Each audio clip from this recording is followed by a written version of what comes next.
Hello, you're watching NewsX and I'm Vaishali Kohli. In Bengaluru, viewers, C.J. Roy, chairman of the Confident Group, was found dead after shooting himself at Ashok Nagar. Police say he was rushed to Bowring and Lady Curzon Hospital, where he was declared dead. The Income Tax Department has been conducting raids at his premises for the past few days. Authorities say preliminary findings point to suicide, with investigations ongoing and family members on their way from Kerala. Let's take a look now at who was C.J. Roy, really. Let me show you that, viewers. Let me get you all of his details. Who was C.J. Roy? The founder and chairman of Confident Group, a leading real estate developer.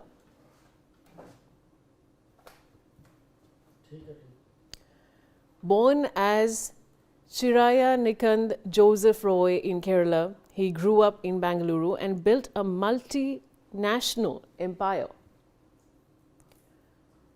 He held a doctorate in business administration from SBS School in Zurich, Switzerland. C.J. Roy started his career at Hewlett-Packard before becoming an entrepreneur in real estate. And he founded Confident Group in 2005, growing it into one of South India's top property developers. So a very educated, a very successful man. The company delivered over 65 projects across Bengaluru, Kerala, Dubai and beyond.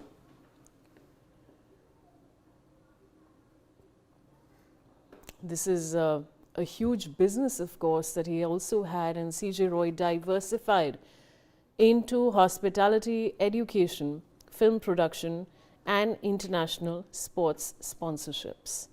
He was also honorary consultant for the Slovak Republic of Consul for the Slovak Republic and known for his lifestyle. A visionary leader, he emphasized innovation like Foresight ventilation buildings.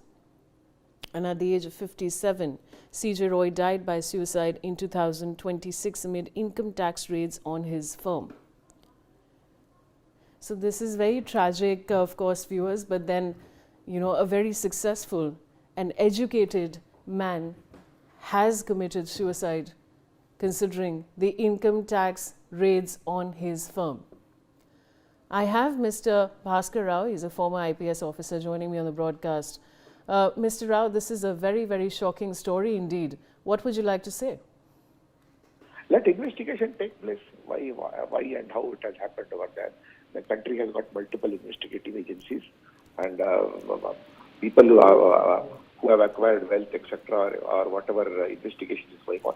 Let investigation come over. It is very premature to say what has happened over there. It will only be guesswork as well as trying to mislead or airing our personal opinions without knowing the facts of the case over there. So he was a successful businessman having wide-ranging contacts all across the world over there. We don't know what has disturbed or what has caused such a thing to happen. Let investigation unravel, that's all.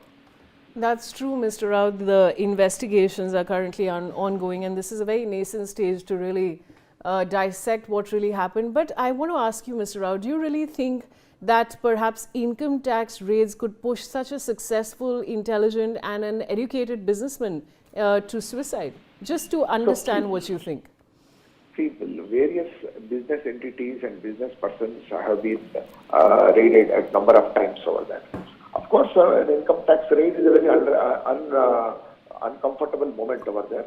But we really don't know what exactly has pushed him to take such an important step or what exactly has happened. We are not privy to all those things over there, except from what we have got to know in the media. We all know that for the last 3 decades, he has risen very high, very active on social media, and has also been very helpful to a lot of people, etc., etc. So, very, very premature it would be to bring out our personal opinion about to guesswork, because we really don't know what all has died. And at best, only his family members could be knowing that truth, that's all.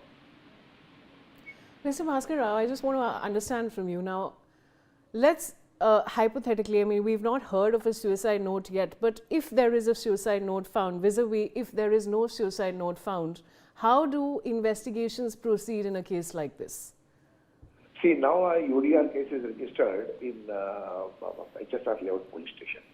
That case, depending upon the gravity, could get transferred either to CID or to CBI, and the whole plethora of investigation is there depending upon the telephone call records over there, his international movements, and his receipt of money, handing over of money, and with whom all he has kept in touch over there.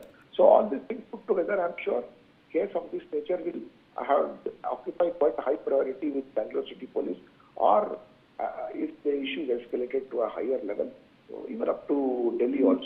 There. Because saying something right now would not be in the interest of the person who has died. We will only be talking about something attributing negative or adding our effort to the whole thing. Of course, everybody is disturbed, but he has been very helpful to a lot of people also in pursuing the education and pursuing their well-being, etc. And these are kept across the world out there. And we don't know what all financial relations, deals, or economic transactions have taken place, which has led to the situation over there. So it is best left to the investigating agencies rather than trying to do any kind of guesswork. Thank you, Mr. Bhaskar Rao, for joining me on the broadcast.